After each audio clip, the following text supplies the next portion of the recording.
Hello, namaste, and welcome in the series of cybersecurity. This side is Meena, and today I will discuss about the building block of a firewall system. Okay, and when you are designing your firewall, what factors or what facts you should consider at the time of designing a firewall. As you know, firewall is very important for our organization security systems. Okay, it can provide a lot of security for our organization, so we must understand it well, how it exactly works, what are the building block of it, and what are the different factors we should consider at the time of designing it. Okay, so when we are placing or when we are thinking about a firewall, okay, what are the main components of it?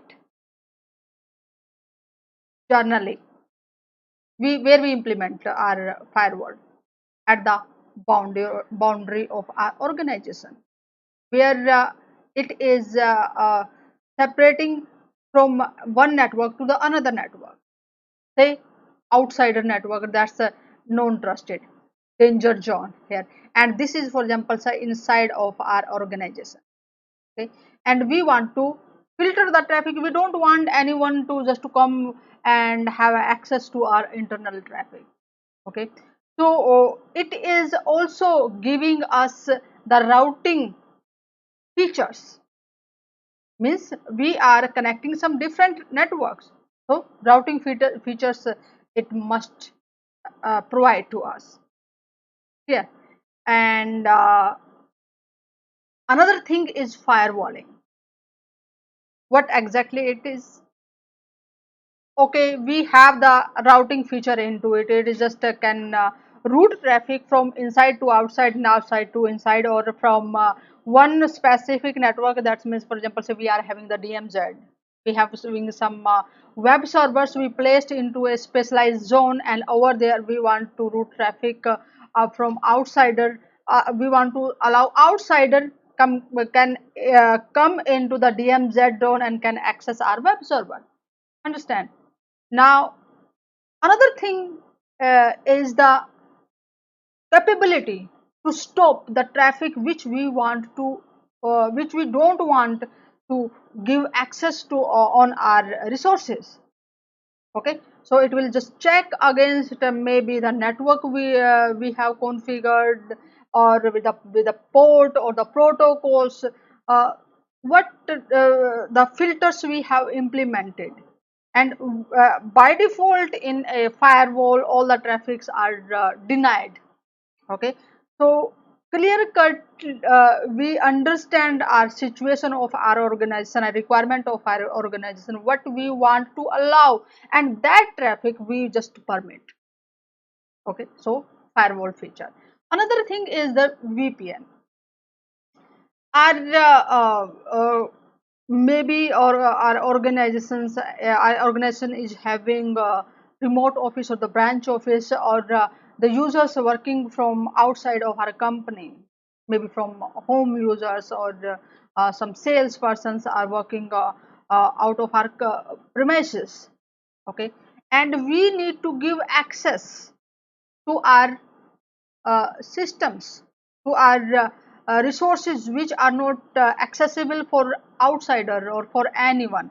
So how just we are giving to the secure connection, secure communication? So with the help of VPN, you just make a tunnel for those, only those users which are authorized to have access on our data. Okay, so we must look as a VPN functionality into it. Another thing is the IDS, the known um, attacks database we are having the in the IDS, and it just calculate it just analyze the traffic which is in our network, or entering or exiting on our network. It will just analyze with the database it is having, and if it will find okay there is some kind of malicious activity or the anomaly behavior of a certain user or the type of traffic, they can analyze it. Hackers can be inside our company. How just we come to know? Yes, these are the malicious activity is happening on network. So IDS can give us that insight to see it, to know it. Yes, this is the activity is not normal; it's abnormal. So these are the main four building block. Apart from that, there can be another things into firewall, but these are the four building blocks of it. Now the questions come when we have our firewalls and in our premises. Now just we need to design it. Uh, uh, what traffic we need to implement? How just we need to think? Yes, okay. What the factors I need to consider? Understand? So how just you are going to decide? One way of this one is just packet filter, whether just you are allowing or denying certain networks or on certain packets on the basis of protocols or based on some ports, you are just defining it. Clear? If you are having certain servers, certain part of your network in your organization, and you want to give access some outsider, untrusted network or public network or to the another users from different network you want to give access, then you can create DMZ and just keep in your mind that things very clear.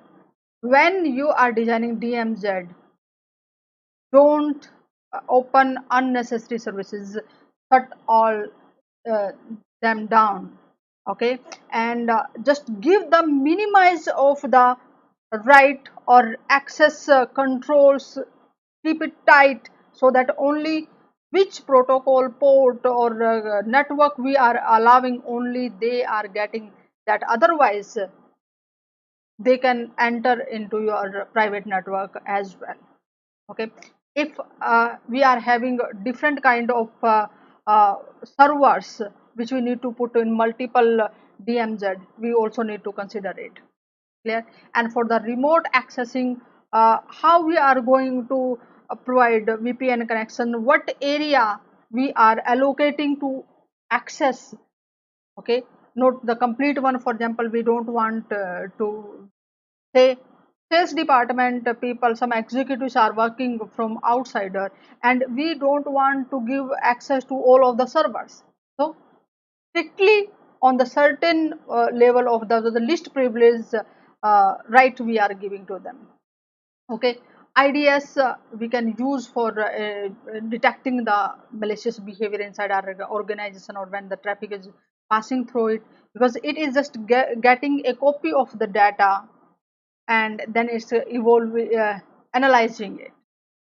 And email security we cannot overlook it, because most of the attacks, kind of phishing attack, when it comes how they enter into our organization with the help of the emails, because hackers are crafting emails in a wonderful way using the social security skills and can convince our employees. So we come to know, yes, this is the file is coming from authorized person or not, or if that's having the malicious attachment, or the link inside it, if it is coming from uh, authorized, correct, or the right domains or not. So clear cutly which traffic, which emails are inbound or outbound, just observe it properly. Lot many things you can consider, and just need to remember, yes, these are the facts I'm going to consider at the time of designing of my firewall.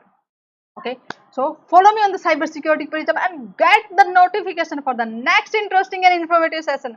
Also share that session with your friends, group members, so that they will be able to understand the building blocks of a firewall and what factors they should consider at the time of designing a firewall.